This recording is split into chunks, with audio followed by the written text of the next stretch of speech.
well off. The franchise doing big business. I live this, it's automatic. I win this, so you hear those horns, you finished. A soldier, and I stay under you fighting. Plus I'm storming on you chumps like I'm thunder and lightning. Ain't no way you breaking me, kid. I'm harder than nails. Plus I keep it on lock like I'm part of the jail. I'm slaughtering stale competition. I got the whole block wishing they could run with my division, but they gone fishing with no bait. Kid, your boy hold weight. I got my soul straight. I brush your mouth like Colgate. In any weather. What's happening, everybody, and welcome to the Suplex Syndicate. I am Tactical Santa. I am the Michael Jordan of Kringle Jingle. I am joined, as always, with my wrestling family. I've got the Honky Tonk Sasquatch, and I've got Gina 316, and we are missing 30 Spray J, but he is running a little bit late. He will be on. So, everybody, how are you doing? Yo, what's going on? What's happening? How you doing this week, Dino? You all right? Doing good, doing good. There was a lot of wrestling going on this week, a lot of fun stuff, a lot of highlights, and a lot to talk about. So without further ado, why don't we get into Raw? Absolutely. There was some big stuff that actually happened on Raw. We actually had a title change, which was really crazy. I didn't see it coming. So you know what? I'm actually going to start with that. It was AJ Styles and Dragon Lee versus the Usos, and the Usos actually pulled it out. Which surprisingly, I wasn't expecting AJ Styles. I keep on wanting to call him AJ Lee, AJ Styles to lose his title as fast. So I don't know if they're going to be breaking that tag team up so he can do a push for the singles, or since this is his last year or whatever. So you got that. That was the big thing that really came out of Raw. You had that. You had a very, very heated moment between CM Punk and Braun Breaker, and a fantastic promo between those two. Yeah, you know what? I forgot my CM Punk hat. You know, if Jay was here, he'd be rolling around spitting on us because he doesn't like CM Punk. Me and Gina are CM Punk fans, so it's fine. But yeah, like they had a very heated promo. Surprisingly, I was expecting Punk to get jumped because all 4 members of the Vision were in the ring at one point, and CM Punk was dumb enough to actually go into the ring, and we're like, "Oh, great! There's going to be a beatdown, and this is going to be the main event." But apparently, I was wrong. So that match for CM Punk and Braun Breaker is going to be on tomorrow's Monday Night Raw, which is the 1-year anniversary of Raw on Netflix. So it's going to be a big match. That's a pay-per-view type of match right there. So that's going to be really, really. I'm really looking forward to it. So you had that. I said this before the show. And I'm going to say again, Asuka and Kairi Singh need a mouthpiece. They had a very awkward, almost 5-minute promo before their little altercation with Rhea and Io, and it just like Asuka can kind of speak. Io, Kairi. It's not very good. They definitely need a mouthpiece to really get them over. And if that ever happens, the women's division is done. Like nobody's beating them. But then halfway through their promo, or more than their promo was almost over. Io and Rhea came out to a pop, which was really loud because the Kabuki Warriors kind of killed the crowd with that promo, and then they basically fought, and it looks like there's going to be another match between those two. Probably, I think it got booked for tomorrow, if I'm not mistaken. Mm-hmm. Yeah, so that one's going to be on next week's Raw. There was another really horrible Maxime Dupree Becky Lynch match that nobody cares about. Like, it's just, I don't know if it's Maxine that just nobody cares about, or if it's Becky, or the combination of the two. It's not hitting home with me. Like, I legitimately fast forward through their promo, and it I don't care. I just don't care. I said it last week. I'm going to say it again. I don't care. And then the last match was there was a 3-way women's match for the heavyweight title between Raquel Rodriguez, Nikki Bella, and Stephanie Valkyr. Surprisingly, it was actually between 2 of the 3 women that were in this match. It was actually a pretty good match. The only one that irked me was Nikki Bella. I just was not feeling it, and she had some pretty glaring spots in that match that kind of stuck out to me. But overall, the match itself was solid. Stephanie won to keep her title, so that was pretty interesting. There was a 3-way Devil's Kiss, which was it was awkward. It kind of looked like a human centipede type of thing going on. But it was just like, I'm like, what are they doing? Because one was going up and down, the other one was just laying there, and it was super awkward. But overall, it was a pretty good show. Um, it's leading up to the show, the 1 year anniversary show tomorrow, which is I have a feeling, is that still going to be 2 hours, or is that going to be 3 hours? 2 hours. So they got a lot of stuff to pack into those 2 hours tomorrow. So I'm definitely looking forward to that. So yeah, okay. What Go what, ahead. what Yep, I was going to say, what did you think, Gina? Um, I really enjoy Raw, and I enjoy Raw for what it is. Gunther versus R-Truth was pretty Yeah, fun yeah. too. I like seeing if we can have like these consistencies of like part-timers or comedy wrestlers wrestle Gunther. I would love that because I think that adds a little something to Gunther's character other than having him defeat beasts all the time. Have him defeat like someone who's like, "Oh, I'm gonna defeat Gunther," because it makes him like funnier. It adds a Oh, comedy totally. element to Gunther's gimmick.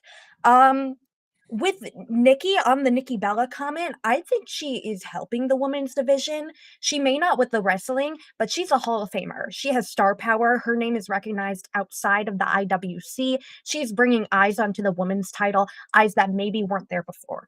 Even if she doesn't win the title, she is helping bring in those viewers, people who maybe stopped watching back in 2010, people who maybe were watching Total Bellas, Total Divas.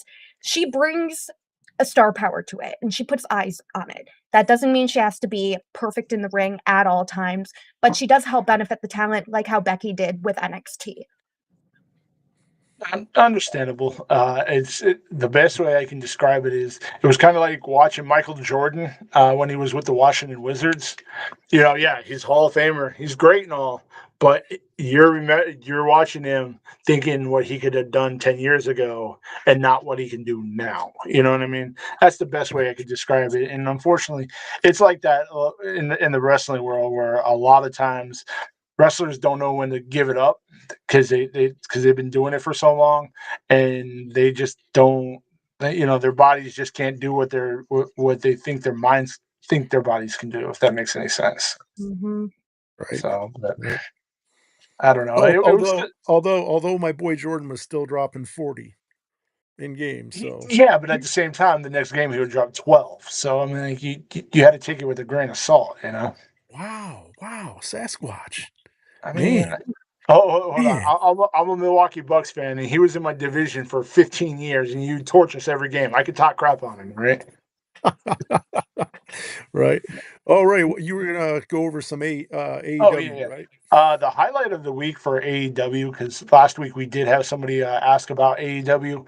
Um, the downfall of Mercedes Monet is officially happening. She's now lost 2 belts.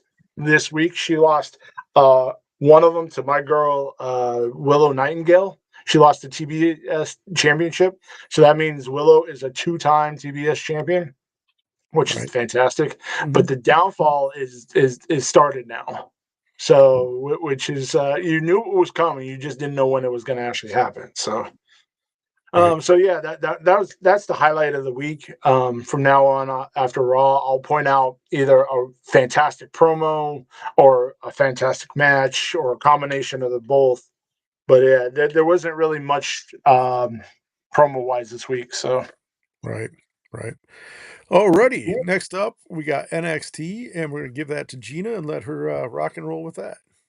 All right, NXT this week was pre-taped. So we had a pre-taped show starting off with Ethan Page defending his North American title against the TNA wrestler Moose. Now he did retain the title, which I was kind of almost shocked about because I feel like nowadays it's a lot more common for the TNA belts to go to NXT and the NXT belts to go to TNA.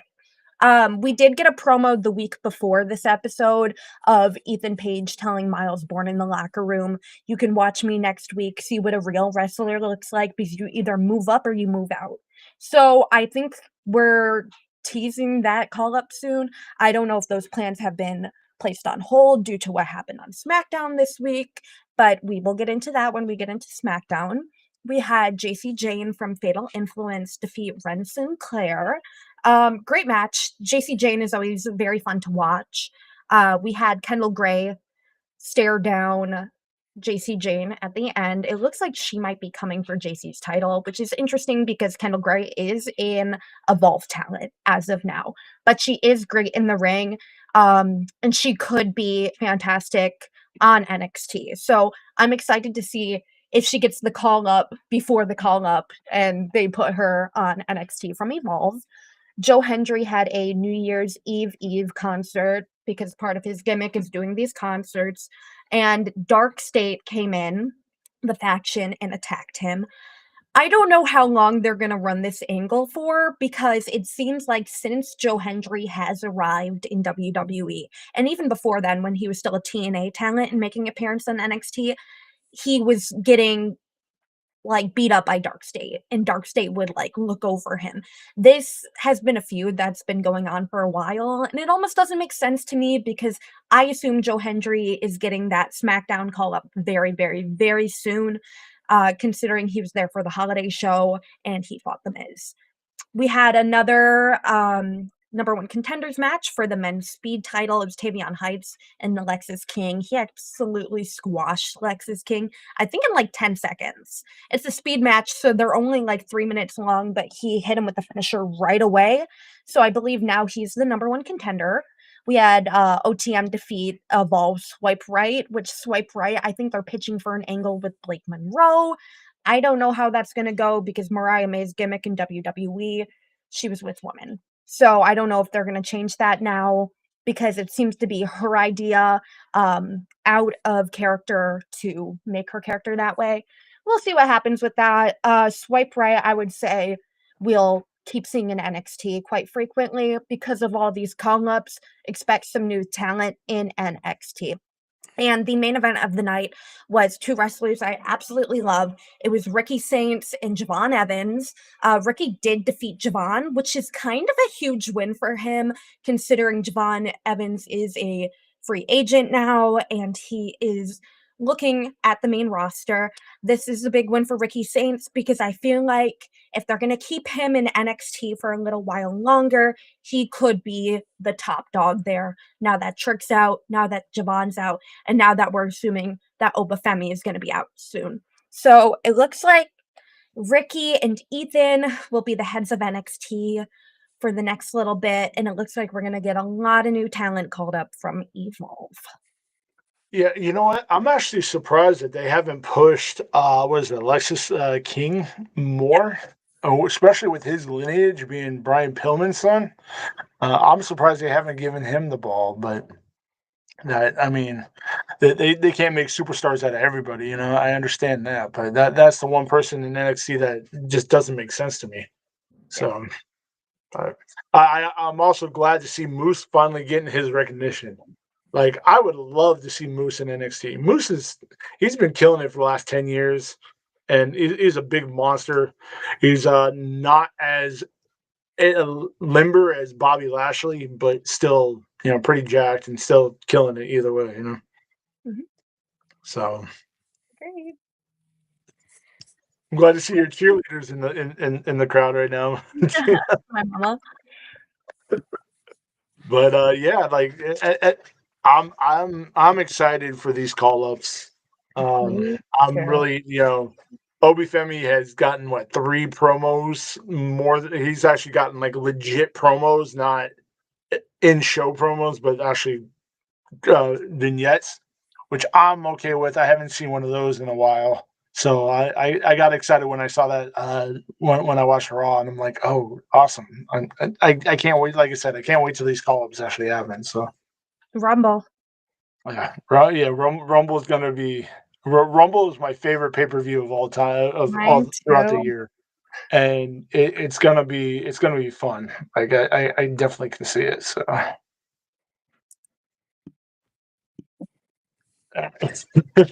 Wow, awkward. Okay.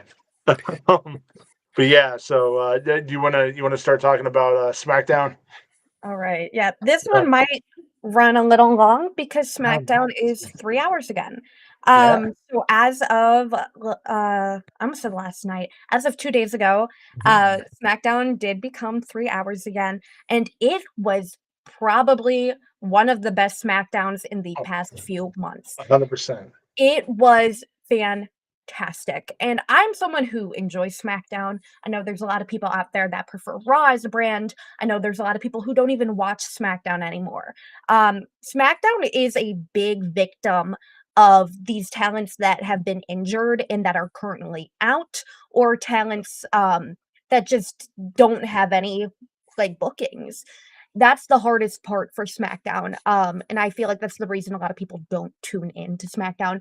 But this episode, I think, definitely changed some minds. We started off with the Miz promo, which a lot of people were confused by that because why is Miz opening up the first SmackDown of the year, the first 3-hour show? Personally, I love Miz, but we found out very quickly, as he called himself the locker room leader, why Miz was doing the promo, and that's because Randy Orton has returned to SmackDown. Yep. This is great. This is huge for the men's division in SmackDown, even though he is a part-timer. Randy Orton is a talent where no matter when he shows up, no matter where he shows up, he's going to get that reaction, he's going to get Yep. that pop, and he's going Yep. to put on a great match. Absolutely. So, it is great that he's back. Him and Miz, you can tell we're really enjoying that segment. He hit with Miz with the RKO. Miz was on the ground. He was like, "Do it again, do it again." He's smiling. Randy Orton pulls Miz up and RKO's him again. Then Randy sees Cody Rhodes in the hallway and goes, "Cody, hey, I love you, but I'm coming for that title." So we finally got a declaration of Randy going for his next title, which he deserves it. I love seeing gold on Randy. I think it's so right. We had a 8-woman tag match. Yeah, 8-woman tag match. It was basically a War Games rematch without Becky or AJ. So we had Rhea, Io, Charlotte, and Alexa defeat the Kabuki Warriors, Naya, and Lash. This was a fun match. I love seeing what the women can do, and it really helps seeing a very fast-paced tag match of every woman getting to showcase their specialty on each other. That was very, very fun. And I also think SmackDown benefits with Rhea, and I will get into that a little bit towards the end. Kit Wilson, I know a lot of people are very mixed on that. However, I loved Pretty Deadly, and someone has to be the jobber. He seems pretty happy with his position in the company. Someone needs to be the Heath Slater. Someone's got to be the guy who's happy to go out there to take the falls just to be on TV, almost in the sense that Chelsea Green used to be.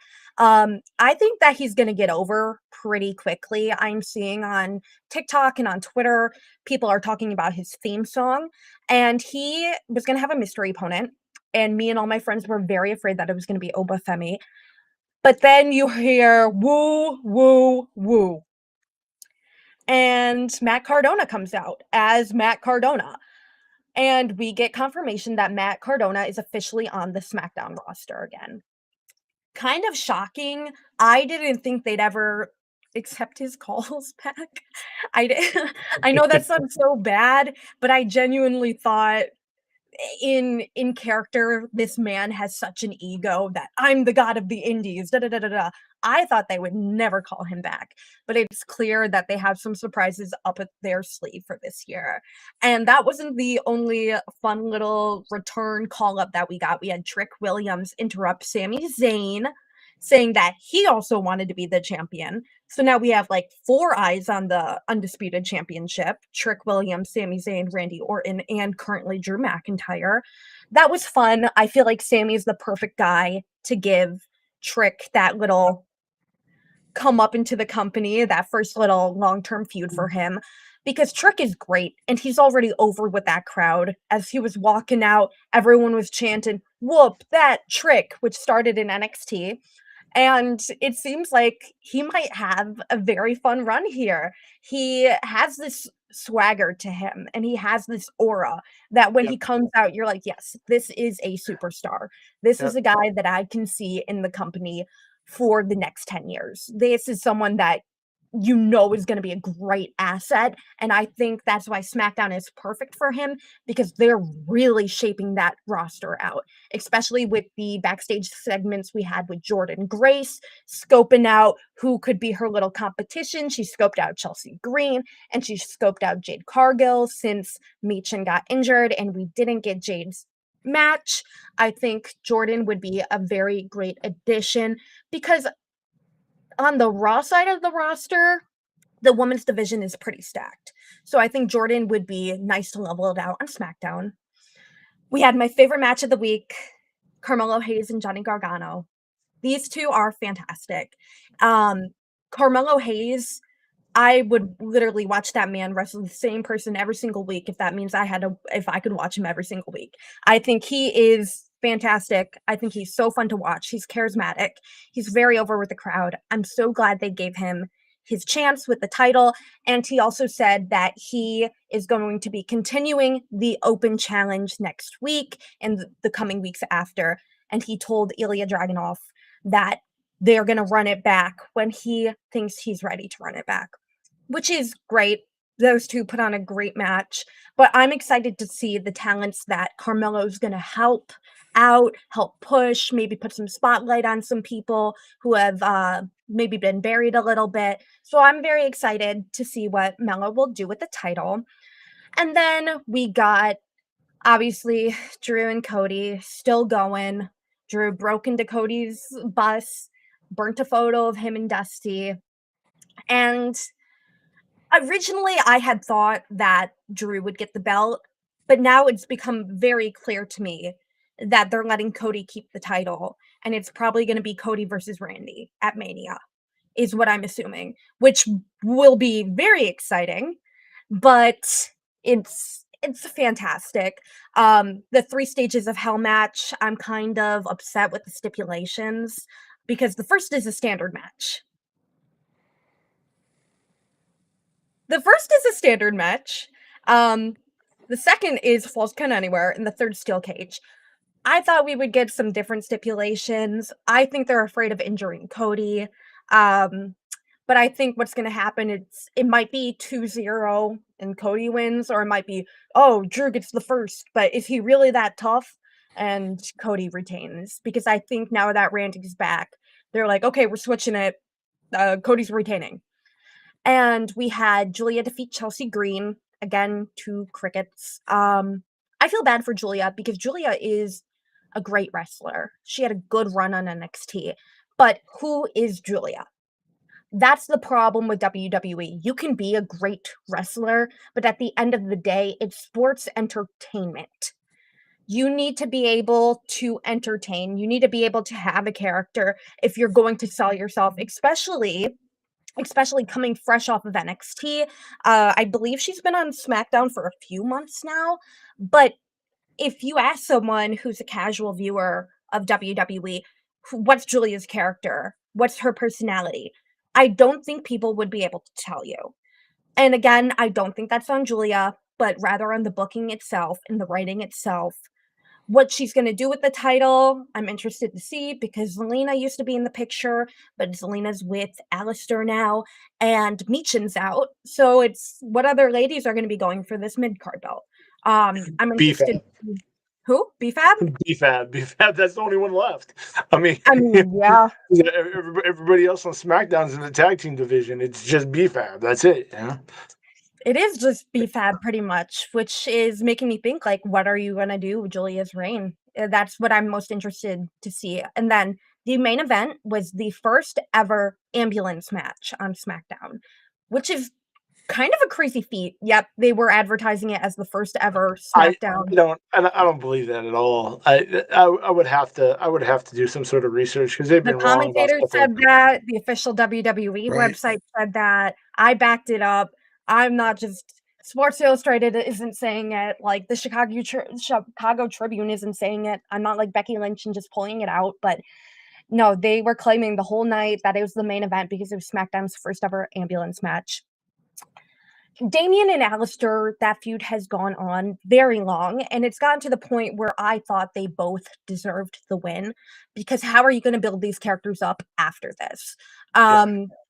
Damian ended up defeating Aleister Black with help from Rhea Ripley, and this makes me think that they're going to reunite the Terror Twins, because I think they're going to turn Rhea heel and leave Io, because she's gonna be like, "You're just hurt," like, da da da da da. I know there's been talking in the writers' room about turning Rhea heel for quite some time, and I think it would be very interesting if we had Rhea in the SmackDown's women division going for Jade's title.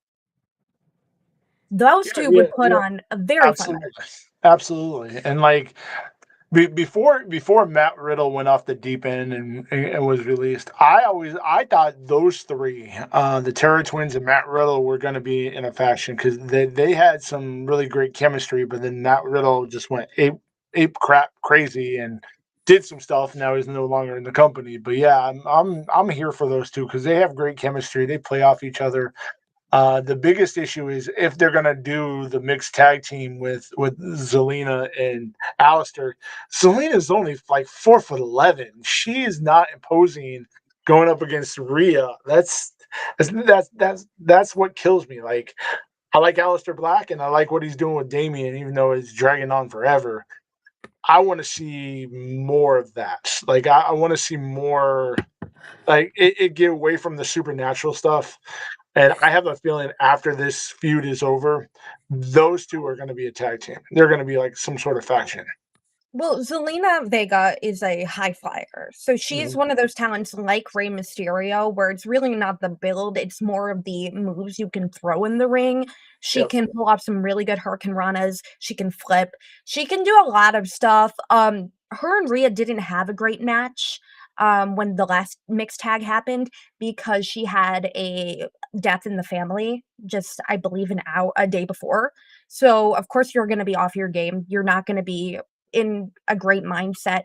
But I think what needs to happen for the women's division is have Candice LeRae go for the mid card belt and then have Candice LeRae versus Zelina Vega. Because those two are both very short, but they're very good wrestlers. Yep. You need to freshen things up with SmackDown. That's what they're doing. Tama Tonga had a backstage segment. The Wyatt Six had a VHS promo.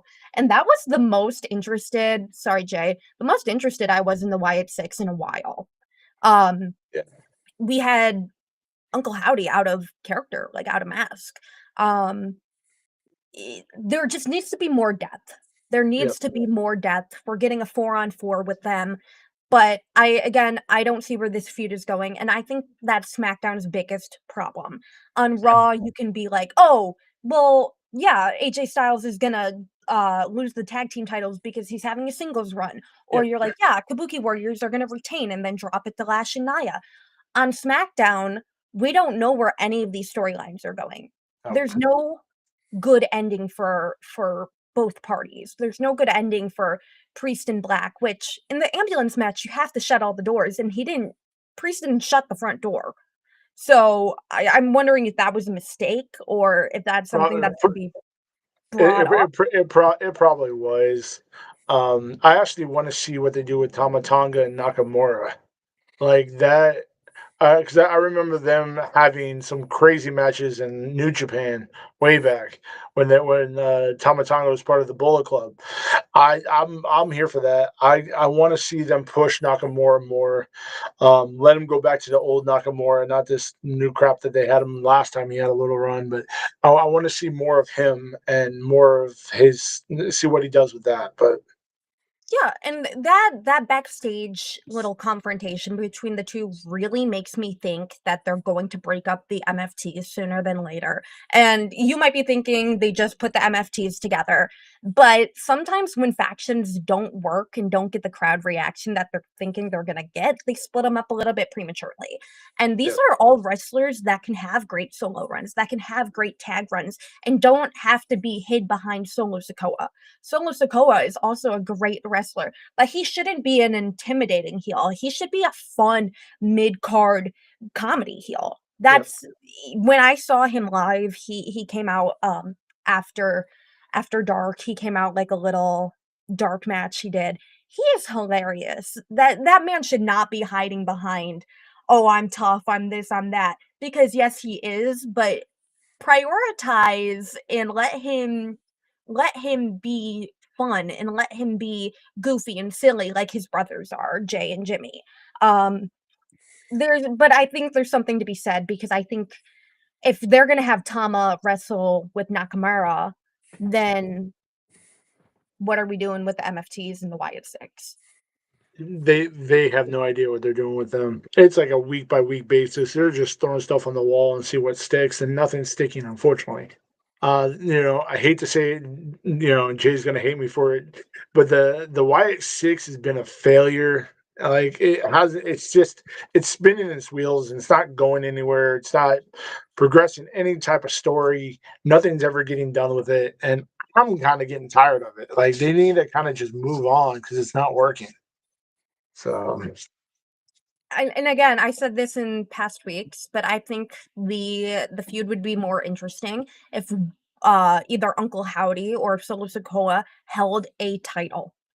Like just fighting over the tag team titles, especially the SmackDown tag team titles, isn't really going to move the story forward any much. However, exactly. if you're going for the undisputed championship or if you're going for the men's United States championship, it's a little bit more interesting as long as there's a goal. What is the goal in the feud? Yeah, and that's the thing that's really missing from that. They don't have anything like that. They're not trying to give Solo another title outside of the one that they had, and even then, what was it? It was basically Sami Zayn was going after it, and that was it. Like they didn't really do much with his title run, and it kind of killed it. And him being more of a comedic type of villain, it's not really, even though it works for him, it's not working for his character. And he's not going anywhere anytime soon. So, you know what? We should just blast the Wyatt Six because Jay's not here to defend him. We should just go all in for it. It's fine. That's what we should do. Oh man, So, poor I mean, Jay. what's he gonna do? Verbally harass me in the chat? Oh, okay. So, How about some future wrestling predictions? all right, I go ahead, Gina, or whoever. I got to think of mine. So, I Go have ahead, a Gina. theory, and it is kind of out there. But what if Austin Theory isn't a spy for Seth Rollins, but he's working for Chris Jericho? uh, Because you have Chris Jericho coming back as a new character, apparently. Or apparently he's Judas. He's not coming back as Y2J. And if he's going to be this wrestler that's going to be at PLEs, you need a long-term story. You need rivals to have at all these live events. Unfortunately, I could see it happening because he's good on the mic. And you need someone who can match mic skills with Paul Heyman. And I don't know if it's gonna be Seth because I feel like they might go in a different direction with Seth. Um, I'm not sure what that might be yet, but I'm thinking Chris Jericho may play a very big part in Raw in the coming weeks, since apparently he's supposed to show up during the Braun and CM Punk match. I don't know in whose favor. I'm assuming not in Punk's. So I feel like that will be interesting. I think Rumble's gonna shake a lot of things up as well. I think we're gonna see a lot of title changes incoming. But I'm very excited for the future of SmackDown because we are getting a lot of call-ups. We are getting roster shakeups, and we have people coming back from injury. I'm hearing Jacob Fatu might be back soon. But he had a So dental issue. yeah, and you know what? And I have a feeling he's bringing Zilla with him because Zilla's signed and he's in NXT now. So I have a feeling he's gonna come with him. So And Tiffany Stratton is supposed to yeah, be back as well. So that's a lot of returns for SmackDown. When you look at that and you see Tiffy is coming back, you see that Sammy returned and that Randy returned. You're getting that star power back in SmackDown. That's what you need to do. You need to level up the brands. If you want to be too brand focused, you can't send all of your talent to one brand. You need to find a way to level out the playing field. You need to shake things up. And that's what I think that they're really doing here, which I'm very excited for. So I'm excited to see where this is going to go in the future. my future prediction, and I forgot to mention this. So this is on me. The Penta came back this week on Raw, and he was super kicking everybody. And I have a feeling if Braun wins, Penta is going after that title. I have this really strong feeling, like the way it was setting up, you know. I have a yeah, because he came out and just basically super kicked the whole vision, and I have a feeling, yeah, I have a feeling Penta's going to be coming after that title if Braun wins on Monday. So LA because Knight's going to go after that title if Braun wins. yeah, like I'm looking forward to seeing what they do with that. Yeah, I think I'm pretty sure Zilla got signed. Not Is yet. His or mom he's is saying they're looking for him. yeah. So like it's gonna be like sooner than later. But I have a feeling he's gonna be coming up with Fatu, with Jacob also. So but yeah, that's my prediction, and I also think Obi's going to Raw because they need another monster on that brand. So what you got, Dino? Not very much. I'm still kind of trying to see what the landscape looks like. I don't have a prediction, but I do have something that I feel that does need to be done. They need to stop hiding Jade in the back. She needs to start wrestling. She's catching a lot of grief. I don't want her reign as a champion to be marked like Roman Reigns was, where he was champion for a long time but only wrestled a couple times, right? If they're building her out to be this monster and they keep saying that she's Brock Lesnaring people or she's doing this, then she's got to go out there and do it. So they got to stop hiding her in the back and do a vignette. She needs to be out in the ring crushing other women. So Yep. we'll see. That's my only prediction is they got to get her out there and doing more instead of being in the background. So, True. True. yep. So Um, Gina, what was your match of the week? Easily Mello and Gargano. If you didn't see the match, I would totally recommend watching it on YouTube. If you have it taped on TV, watch some reruns. Those two have had surprisingly good ring chemistry, and Mello said it was an NXT dream match for him. So I'm glad that he finally got that match set up. It was really fun, and it just kept going and going. You did not know when it was gonna end, and I think that Mello's kinda king of that, where it's just this resiliency that you see from him. Especially putting him with people who can match that and match, you don't know what's gonna happen, the unpredictability of everything. I think that that was easily my match of the week because, man, I'm just so glad they gave Mello that belt. yep. Yep. Alrighty. And we got to do this one. How many times did 30 Spray J mention the Wyatt Six?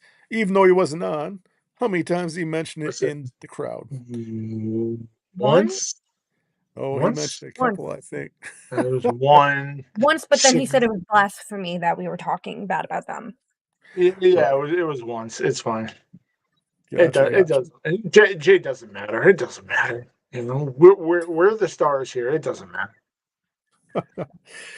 So I think it's probably a good time. Why don't we talk about we had some sort of a list we were supposed to do, correct? Yeah. Yeah, So, the yep, top 5 returns. I believe so. Yeah. Do you want to start it, Gina, or do you want me to go? Yeah, Or do you want to go? Nope. Go ahead. Who wants to go? I'll go. All right. Top 5 returns I would like to see. I did put an honorable mention for this one, because I know that he's never going to sign back with the company because he's having a great run right now. John Moxley, Dean Ambrose, obviously every person who liked Raw and SmackDown in the 2010s wants to see a little Shield reunion. So I would don't shake your head. Don't shake your head because He can't wrestle.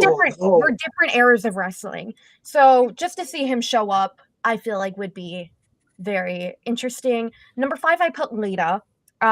This would say just for a Rumble return. She was last seen 2 years ago, and or 3 years ago, almost at this point, for Mania. She did say that if her wrestling career ended at that match, she'd be fine with it, but she said that she could see herself possibly coming back. So obviously a little Lita spot I wouldn't hate seeing. I love her. I have a lot of respect for Lita. Number 4 is Brie Bella. This is something that there's a lot of chatter about. I could see this happening. It's a lot of star power for the women's division because the Bellas are probably some of the most known female wrestlers as just mainstream, out of mainstream. They're some of the most known names. Number 3, and I just put him by himself. There's a reason for that. Jeff Hardy, because he can wrestle more than Matt can. No hate to Matt. I did love him back in his heyday. However, he can barely walk. Yep. And Jeff is still putting on these matches. I feel like he could get a Mania match. You could still get a great Mania match out of Jeff Hardy. Maybe, obviously not as prime as it was in 2008, but you could still get a great match out of him, and he's proving that in TNA. Number 2 is a return that I believe is happening in the next year. Paige Saraya. She is going to be on that women's roster. I think they're going to send her to Raw, and then have her challenge Rhea at some time because she said that was her dream match. But she's not done with wrestling. She left AEW, but she still wants to be in the ring, and that's home. So I feel like we'll be able to see her very, very, very soon. And number 1, I will never stop talking about this man, Dolph Ziggler. There's still so much for him to do. That is a man with charisma. That is a man who can still do stuff in the ring, unlike some of these guys that have been returning.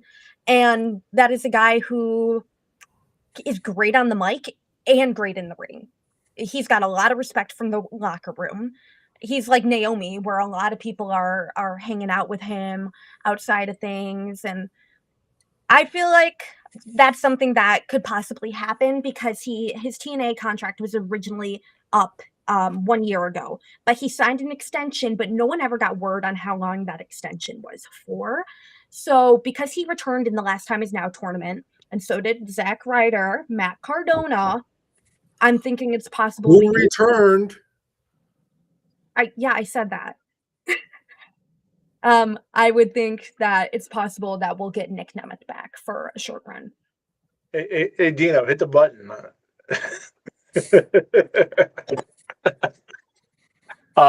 Yeah, you know that I liked your top 5. That was a pretty good top 5. Do you have one, Jay, or do you want me to go? You can go. Can I just critique her for a second? I love everything she says, but Lita can't jump anymore. It's Rumble. Roddy Piper came back for Rumble, and he couldn't wrestle. From what you think you see or what you remember of Lita, like Trish is still doing what Trish always did because she was a physical wrestler. The reason why I think Lita left so quickly is because she can't do anything of what she used to do. And don't get it granted, like, you know, age does take a toll, and she has had a very hard career on her body, just like the Hardy Boys. I don't think that Matt could ever move.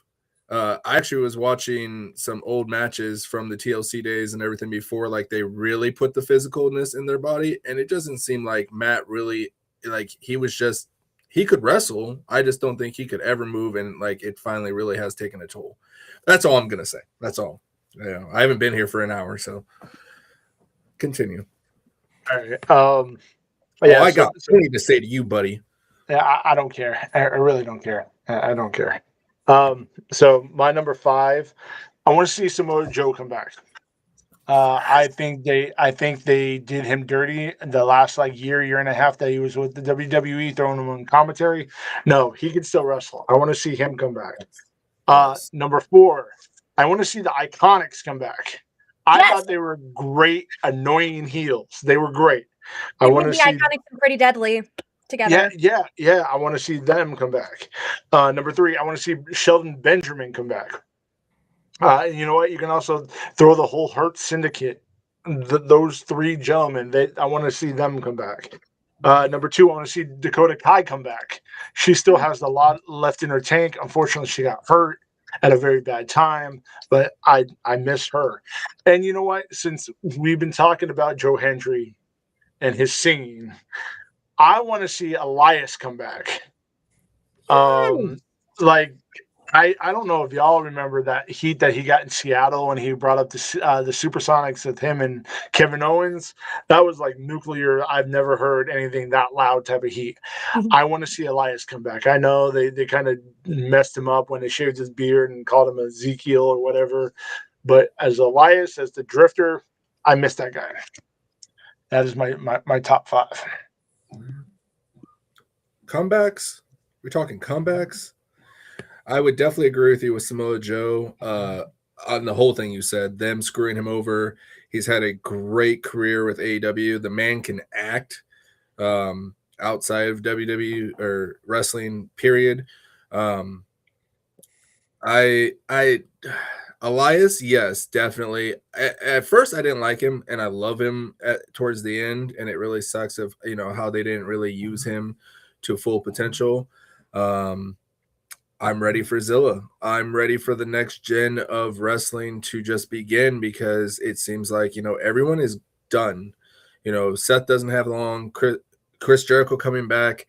I love what you said about, possibly Austin Theory working with Chris Jericho because there is no what's the story going to be with Chris Jericho. If it's a whole new character, yes, you're right. He does need a long story. So I'm interested to see all that. And I really don't have anything. My biggest thing, I was going to talk about Samoa Joe, but you said everything I was going to say. So I flew over here just to be on screen for this pretty face.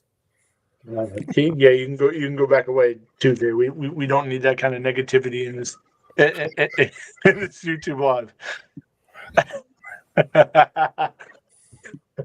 But yeah, like I said, that is my top 5.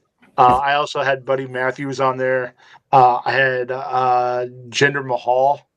I like Jinder in that whole modern day Maharaja gimmick. I like that. I thought that was great. And then another guy who doesn't get a lot of play was Steve Coulter. He was in the group The Forgotten Sons and NXT. He was basically a mid card guy, and he was let go a couple of years ago. I think he's a really good wrestler, but I don't think he's coming back anytime soon. So I'm sorry, I completely forgot about Buddy Matthews and who's the other? Oh my god, his name is escaping my head right now. But the whole House of Black, if they would bring those guys, Buddy Matthews and oh my god, what's his name? The big guy that's with him. He had a title. give me a second. Oh my gosh, you know who I'm talking about. But they brought those guys and reconnected House of Black, which they I don't know if they really can, if AEW is smart enough to copyright trademarks for so long. They really can't use House of Black, but if they were to bring them back and collab, that opens the doors for more stories with my guys and everyone else. So and the gentleman that you were looking for was Brody King. Brody King, yes. And for such a big guy, he could wrestle. And then that opens up the doors for Eric Rowan, big 7-foot guy that can actually, throw some guys around. I think they're they're trying to do too much with, you know, the little people. And don't get me wrong, the little guys need their roles too and everything, but they have all these giants and all these big guys that they aren't doing anything with. So, you know, build some stories with them. If you got to break up all these factions and everything just to, you know, build some stories, so be it. The one thing that I love about the Wyatt Six, that's one, is the just continuing the legacy of Bray Wyatt. And if they, and that was what Bray wanted to do, was build that team. Now, if they had to separate it and, you know, give Uncle Howdy a Fiend Point 2.0 or whatever, I'm here for it too. I just want to see the storyline of what Bray wanted continued on and finished. I mean, something, because that was my favorite wrestler. And when he died at my age, you know, we were the same age, and that was just kind of jaw dropping, you know. Alrighty. Well, I've only got two. Samoa Joe, and of course, my guy Enzo Amore. I want to see him come back. The only two I got. Ooh, I think that's happening. You know, he's so good on promo, and he's such a crowd like, to me, he's a better crowd hyper than Chris Jericho. I don't know what they say about Chris Jericho runs the crowd, because Enzo could do it without a mic. All he had to do was, you know, be talking his gimmick, and the crowd knew. Right. So the problem is that they thought he did something he didn't do, and they dropped him. Right. And then the door's always been open. He hasn't talked negative about WWE, WWF, whatever.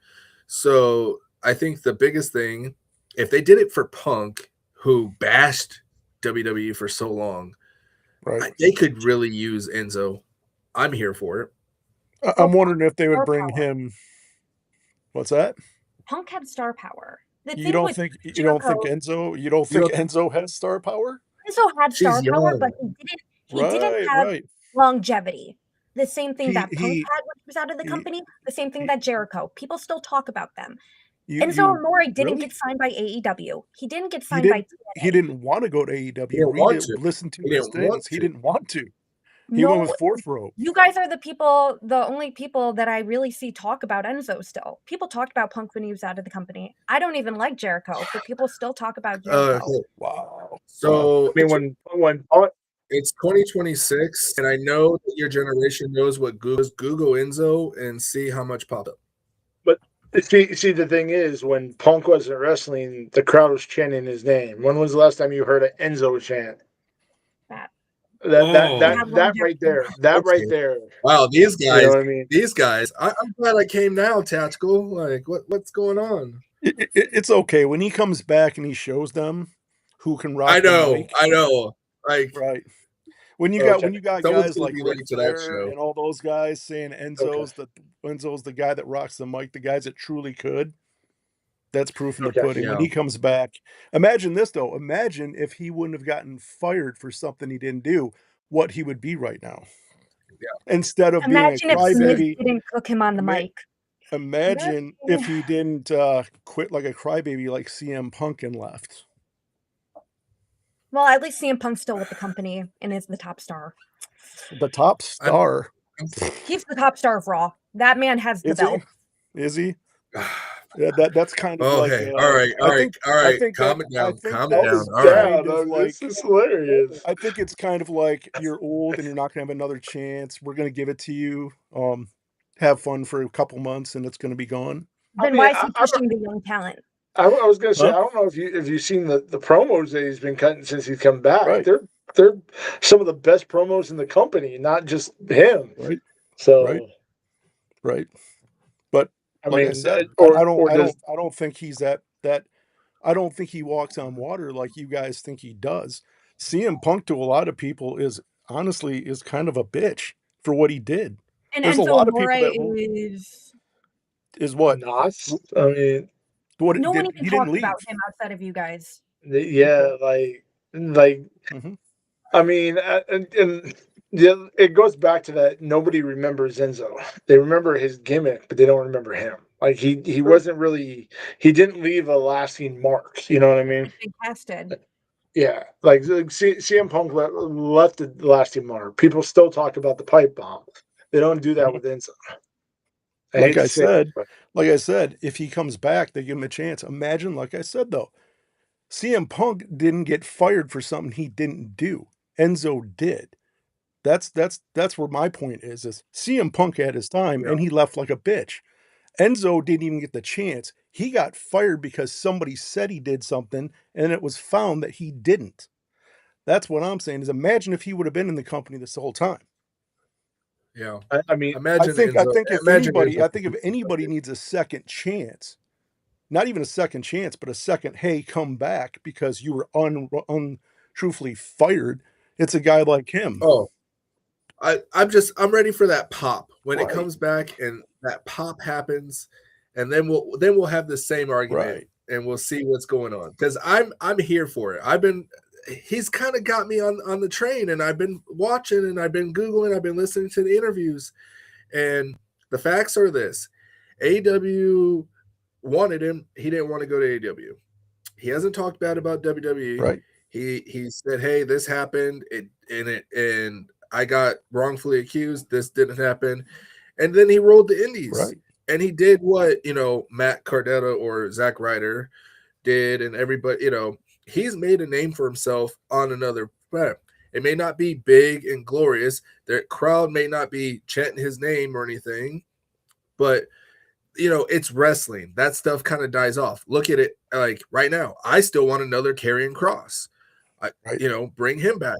But has the crowd stopped chanting his name, or has WWE muted the crowd? They stopped. They basically stopped chanting his name. You don't see any of the videos of his name being chanted. You don't hear any of that. Yeah.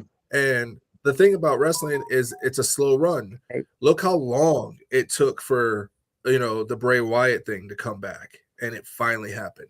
Look how long it took for the only thing that ever happened that was immediately was R-Truth. Yep. In the last 20 years that I've been a wrestling fan, that was the quickest something happened. We're like, we made a mistake. Boop. Yep. Right. Everything else has been at least 6 months, if not longer. Yeah. So right. Yep. Right. Yep. What list are we going to do next week? You know what? We don't need. Why don't I asked the question last week? Why don't we just do the question this week? What is the biggest what if in wrestling? There we go. The biggest what if. Yep. Oh, I've got mine. Oh, I have mine.